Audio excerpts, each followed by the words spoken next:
Welcome to QA focus. നമ്മൾ rotational system of particles and rotational motion എന്ന് പറയുന്ന ചാപ്റ്ററിൻ്റെ അകത്തുനിന്ന്, അതായത് +1 ഫിസിക്സിനകത്തുനിന്നുള്ള rotation of system of particles and rotational motion, ഈ ചാപ്റ്ററിൽ നിന്നുള്ള ഏറ്റവും ഇമ്പോർട്ടൻ്റ് ആയിട്ടുള്ള കുറച്ച് ക്വസ്റ്റ്യൻസ് ആണ് നോക്കാൻ പോകുന്നത്. സാധാരണ സ്ഥിരം ചോദിച്ച് കാണാറുള്ള ഇമ്പോർട്ടൻ്റ് ആയിട്ടുള്ള ക്വസ്റ്റ്യൻ ആണ്. ഒരു 5 ക്വസ്റ്റ്യൻ നമ്മളിവിടെ ഡിസ്കസ് ചെയ്യുന്നുണ്ട്. ഫസ്റ്റ് ഒന്ന് നോക്കി. Write the equation connecting angular momentum and linear momentum.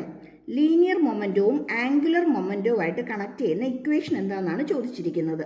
നമുക്കറിയാം ആംഗുലർ മൊമെൻറ്റം എന്ന് പറയുന്നത് L ആണ്, ലീനിയർ മൊമെൻറ്റം എന്ന് പറയുന്നത് P ആണ്. ഇതിനെ രണ്ടിനെയും കൂടി കണക്ട് ചെയ്യുന്ന ഇക്വേഷൻ എന്ന് പറയുന്നത് L = R cross P. L = R cross P. Clear ആയോ? ഇമ്പോർട്ടൻ്റ് ആണ്, പഠിച്ചിട്ടോണം. ഏറ്റവും ഇമ്പോർട്ടൻ്റ് ആയിട്ടുള്ളൊരു ഇക്വേഷനാണ്. കുറേ ഇക്വേഷൻ, ഇതിനകത്ത് ഒത്തിരി ഡെറിവേഷനും കാര്യങ്ങളൊക്കെ വരുന്നുണ്ട്.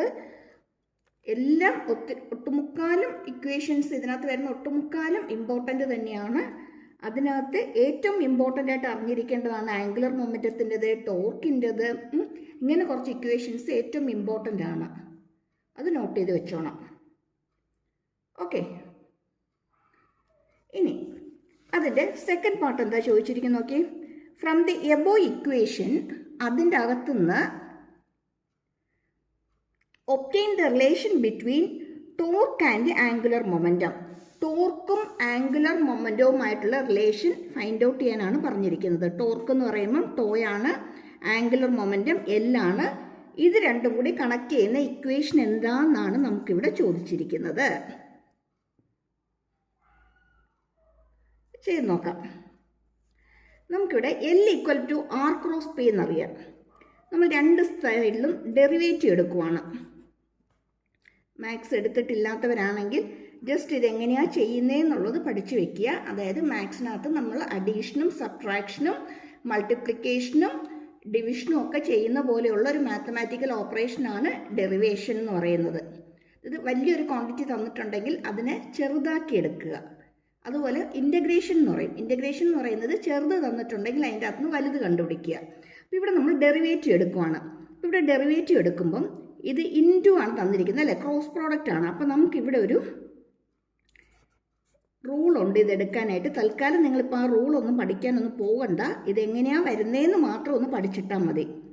ഈ R ആദ്യം അതുപോലെ എഴുതി, എന്നിട്ട് dp/dt, derivative of linear momentum, plus ഇനി നമ്മൾ ഇതിൻ്റെ ഡെറിവേറ്റീവ് എഴുതുന്നു, dr/dt ക്രോസ്. ഇവിടെ ആരുണ്ട്? P ഉണ്ട്, ലീനിയർ മൊമെൻറ്റം P ഉണ്ട്. എല്ലാം വെക്ടറാണേ.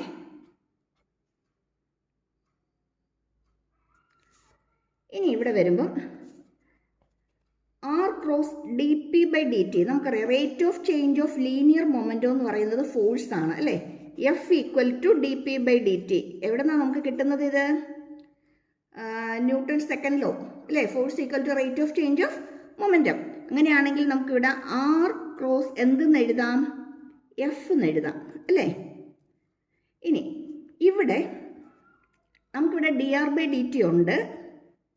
dr/dt എന്ന് പറയുന്നത് വെലോസിറ്റിയാണ്, അല്ലേ? നമുക്കറിയാം dx/dt എന്ന് പറയുന്ന വെലോസിറ്റി അല്ലേ?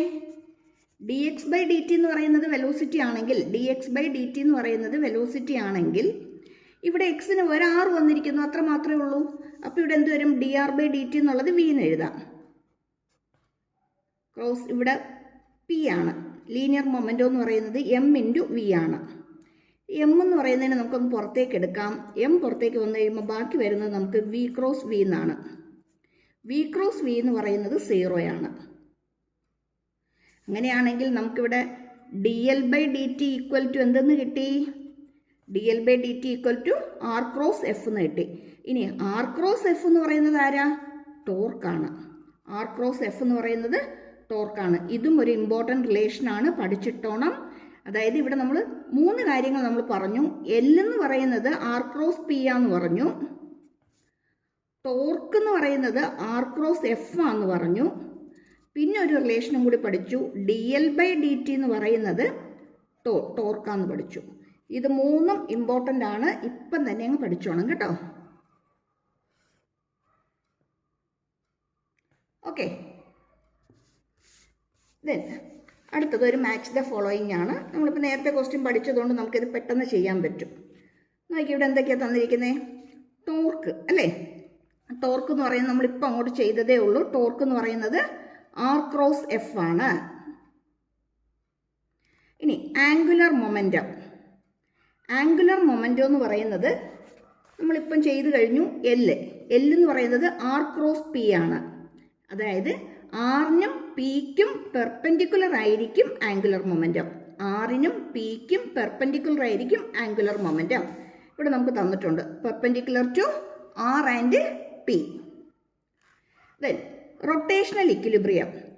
ഒരു ഒബ്ജക്റ്റ് റൊട്ടേഷണൽ ഇക്വിലിബ്രിയത്തിൽ വരണമെന്നുണ്ടെങ്കിൽ അതിനകത്ത് ആക്ട് ചെയ്യുന്ന എല്ലാ ടോർക്കിൻ്റെയും കൂടി സം എടുക്കുമ്പോൾ 0 ആയിരിക്കണം.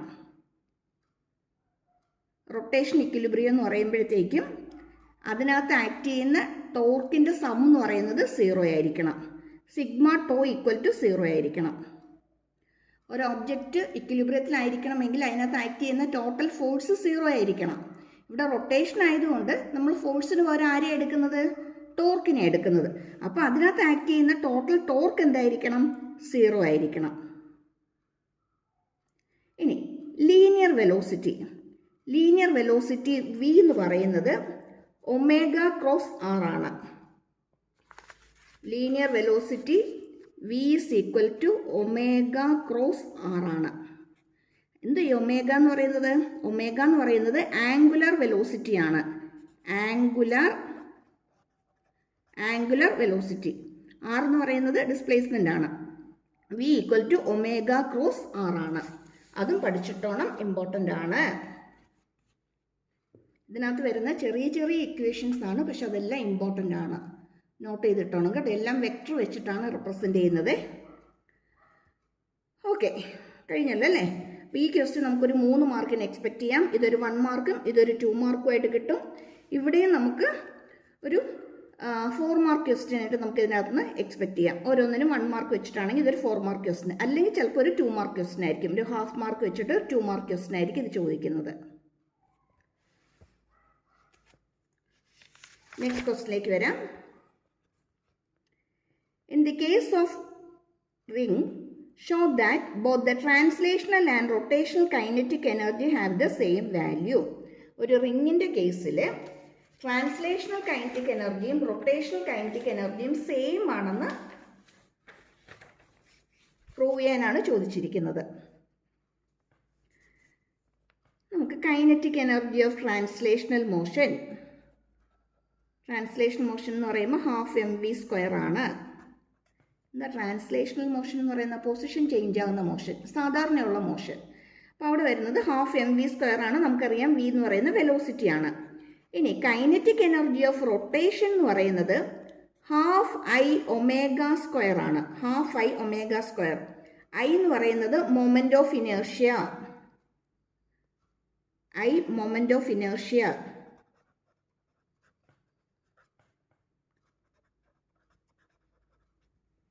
ചാപ്റ്റർ പഠിച്ചിട്ടില്ലാത്തവരാണെങ്കിൽ ഇപ്പം അതിനൊപ്പം അങ്ങ് പഠിച്ചു പൊയ്ക്കോണേ. ഒമേഗ നമ്മൾ പറഞ്ഞു ആംഗുലർ വെലോസിറ്റി ആണെന്ന്. പക്ഷേ ഈ V എന്ന് പറയുന്നത് ഒമേഗ ഇൻറ്റു R ആണ് നമ്മൾ പഠിച്ചല്ലോ. അങ്ങനെയാണെങ്കിൽ ഒമേഗ ഈക്വൽ ടു നമുക്ക് V/R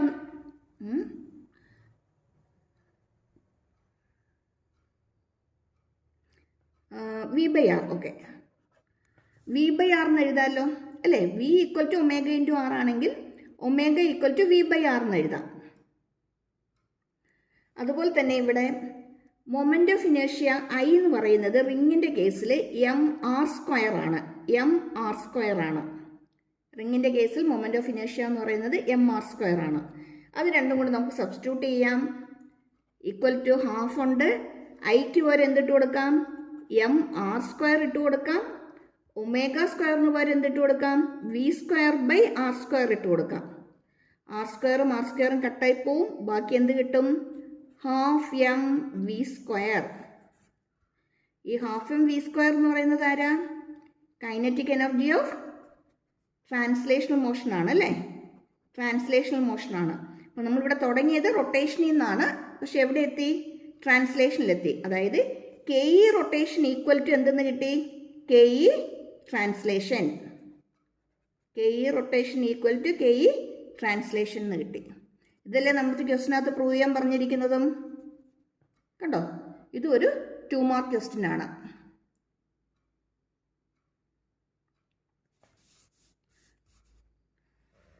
next, derive the relation connecting torque with angular momentum. ടോർക്കും ആംഗുലർ മൊമെൻറ്റവുമായിട്ടുള്ള റിലേഷൻ ഡിറൈവ് ചെയ്യാനാണ് ചോദിച്ചിരിക്കുന്നത്.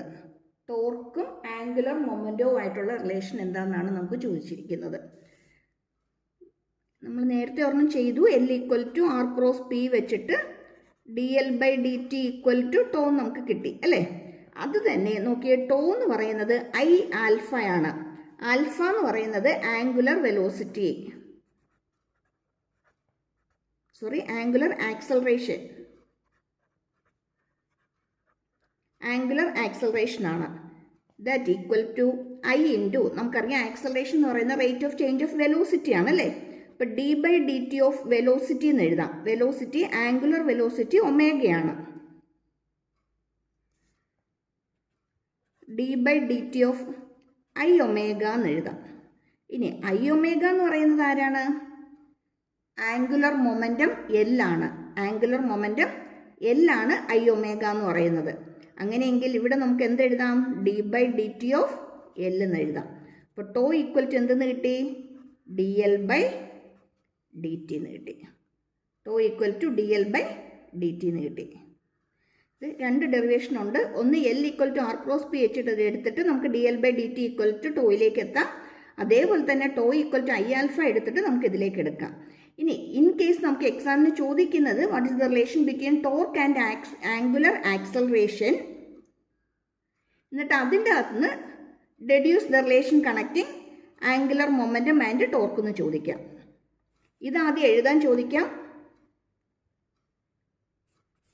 ഇതിൻ്റെ അകത്തുനിന്ന് ഇതിലേക്ക് എത്താൻ ചോദിക്കാം, അല്ലെങ്കിൽ ഇത് എഴുതാൻ ചോദിക്കാം, ഇതിൻ്റെ അകത്തുനിന്ന് ഈ റിലേഷനിലേക്ക് എത്താൻ ചോദിക്കാം. മനസ്സിലായോ? 2 രീതിയിൽ നമുക്ക് ക്വസ്റ്റ്യൻ ചോദിക്കാം.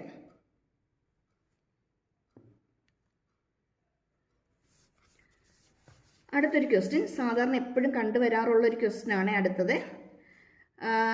Calculate the duration of a day when earth shrinks to 1/8 of its initial volume. ആദ്യം ഉണ്ടായിരുന്ന വോളിയത്തിൻ്റെ 1/8 ആയിട്ട് എർത്ത് ചുരുങ്ങുവാണെങ്കിൽ, എർത്തിൻ്റെ വോളിയം 1/8 ആയിട്ട് കുറയുവാണെങ്കിൽ ടൈമിൽ വരുന്ന വ്യത്യാസം എന്താണെന്നാണ് നമുക്ക് ക്വസ്റ്റ്യൻ ചോദിച്ചിരിക്കുന്നത്. ഡ്യൂറേഷൻ ഓഫ് എ ഡേ എന്ന് പറയുന്നത് ടൈമിൽ, ഒരു ദിവസത്തെ മണിക്കൂറിൽ വരുന്ന വ്യത്യാസം എന്താണെന്ന് ഫൈൻഡ് ഔട്ട് ചെയ്യാനാണ് നമുക്ക് ചോദിച്ചിരിക്കുന്നത്. ഈ പ്രോബ്ലം ചെയ്യാനായിട്ട് ഒരു എളുപ്പ പരിപാടിയുണ്ട്.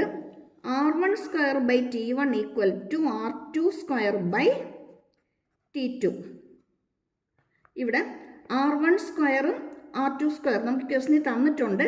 വോളിയം എത്രയായിട്ട് കുറഞ്ഞു എന്ന് പറഞ്ഞു?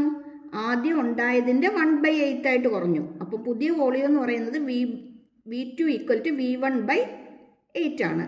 നമുക്കറിയാം വോളിയം എന്ന് പറയുന്നത് 4/3 പൈ r³ ആണ് അല്ലേ, r³ ആണ്. അങ്ങനെയെങ്കിൽ r എന്ന് പറയുന്നത് എന്തായിരിക്കും? ഇതിൻ്റെ ക്യൂബ് റൂട്ട് എടുത്താൽ മതിയായിരിക്കും.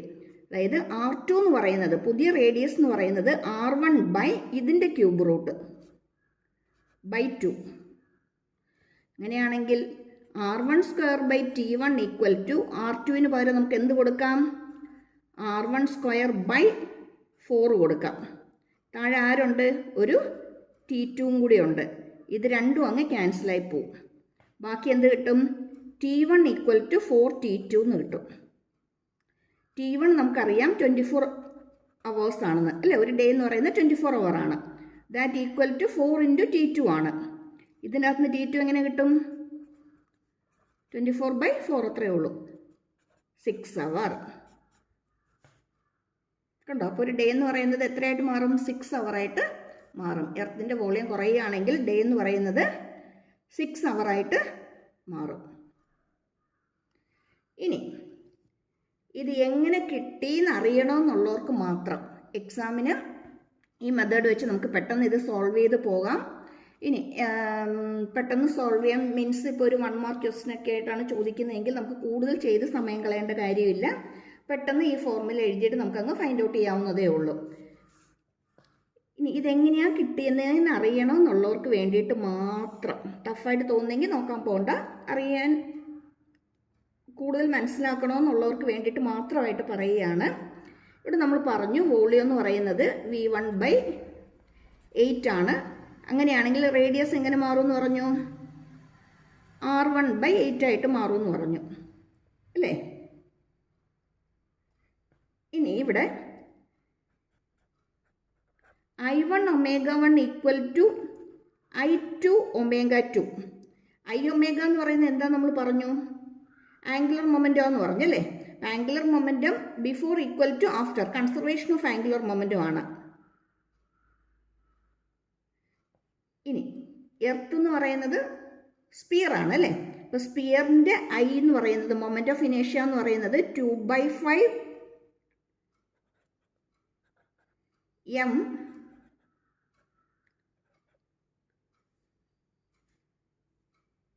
ഇനിഷ്യൽ ഉണ്ടായിരുന്ന റേഡിയസ് നമ്മൾ R1 ആയിട്ടാണ് എടുക്കുന്നതെങ്കിൽ നമുക്ക് എന്ത് കൊടുക്കാം? R1² എന്ന് കൊടുക്കാം. അതായത് മൊമെൻറ്റ് ഓഫ് ഇനേഷ്യ I എന്ന് പറയുന്നത്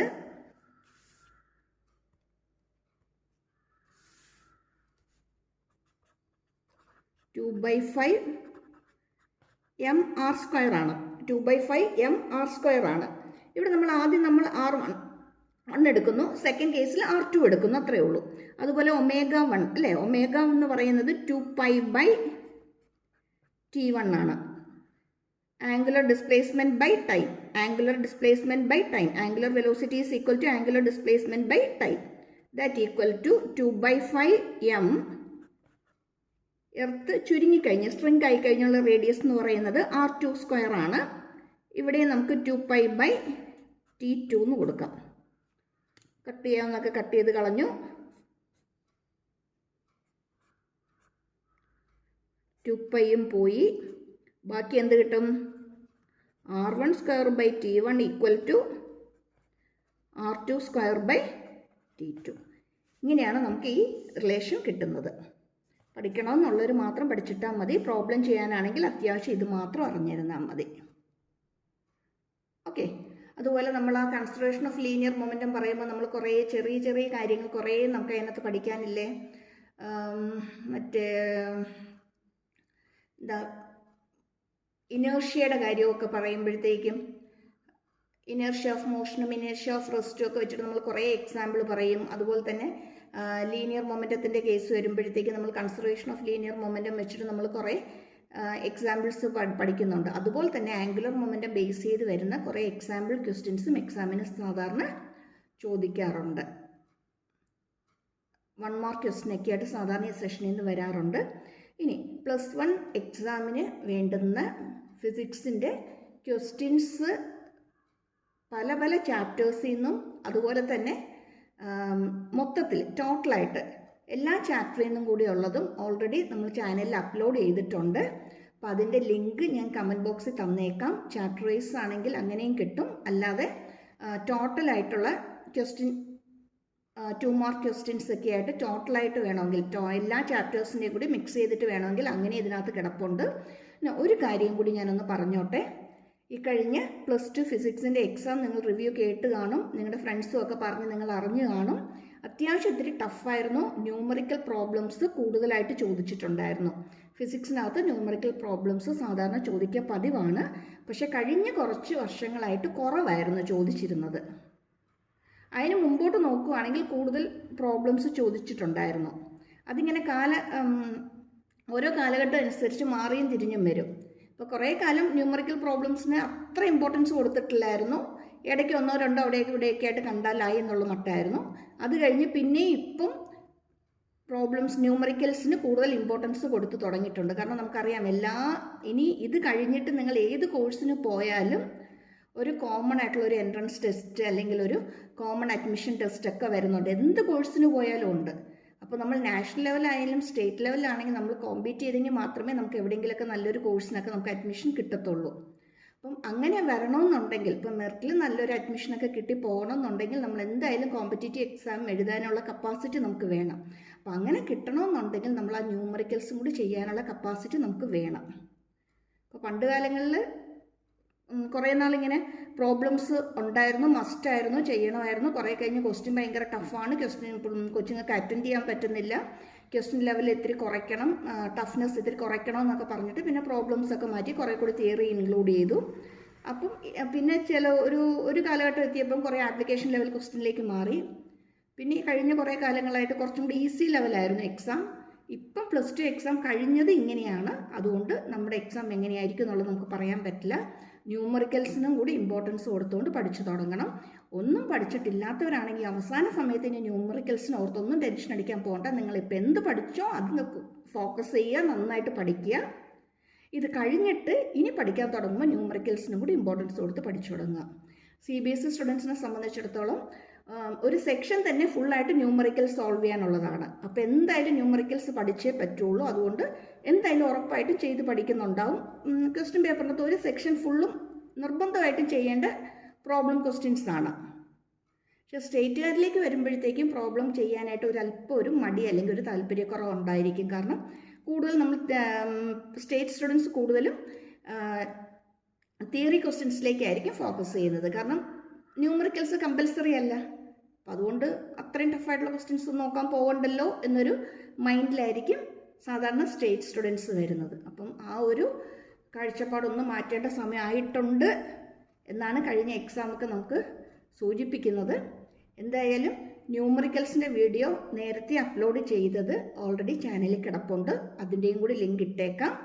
സമയം കിട്ടുന്ന അനുസരിച്ച് അതും കൂടി ഒന്ന് ചെയ്ത് പഠിച്ചോണം. എളുപ്പമുള്ള പ്രോബ്ലംസ് ആണ്, ടഫായിട്ടുള്ളതോ ബുദ്ധിമുട്ടായിട്ടുള്ളതോ ഒന്നും ഇട്ടിട്ടില്ല. പെട്ടെന്ന് ചെയ്ത് പഠിക്കാൻ പറ്റുന്നത് ഒരു 1 മാർക്ക് 2 മാർക്ക് ലെവലിൽ വരുന്ന പ്രോബ്ലംസ് ആണ് ഇട്ടിരിക്കുന്നത്. പെട്ടെന്ന് നോക്കിക്കഴിഞ്ഞാൽ പെട്ടെന്ന് നമുക്ക് മനസ്സിലാവും, പെട്ടെന്ന് ചെയ്ത് പോകാവുന്നതേ ഉള്ളൂ.